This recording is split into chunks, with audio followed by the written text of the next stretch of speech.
My landlord evicted me because he wanted to flip my unit into a premium private cinema suite for triple the rent. He saw my high-end equipment and assumed he'd just inherited a gold mine.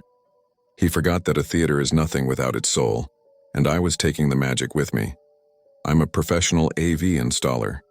When I moved into this loft 3 years ago, the landlord, Frank, gave me written permission to treat the basement as a test lab for my business. I spent thousands installing custom acoustic paneling, hidden surround sound speakers, a motorized 4K projector, and a custom-built media server that indexed every movie ever made. The place was a cinephile's dream.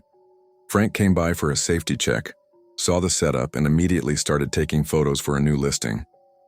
2 weeks later, I received a notice that my lease wouldn't be renewed. He listed the unit as a luxury cinema loft for $5,000 a month, specifically highlighting the integrated theater system.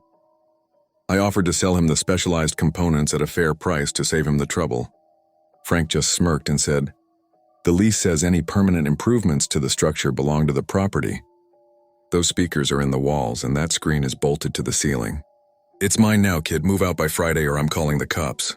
I followed his rules to the letter. I left the speakers in the walls. I left the projector bolted to the mount. I even left the screen. But on my final night, I took the brains. I removed my custom-coded audio processor, the digital-to-analog converters, and my proprietary media server. I didn't stop there. I went into the wiring closet and determinated every single cable. I didn't cut them. I just pulled the gold-plated connectors off. To a layman, it looked like a mess of identical gray wires, without the labels and the specific processor I built. Those expensive wall speakers were just silent magnets. I also factory reset the projector, which required a specific technician's remote to recalibrate the lens shift. Frank called me screaming, "You sabotaged the equipment. I'm suing you for $20,000, I laughed. "Check the cameras, Frank. Every fixture is still there. The speakers are in the walls and the projector is on the ceiling, just like you wanted. But the processor and the server were sitting on a shelf. Those are personal property, not fixtures. You have a room full of copper and plastic. Good luck finding someone to wire it back up."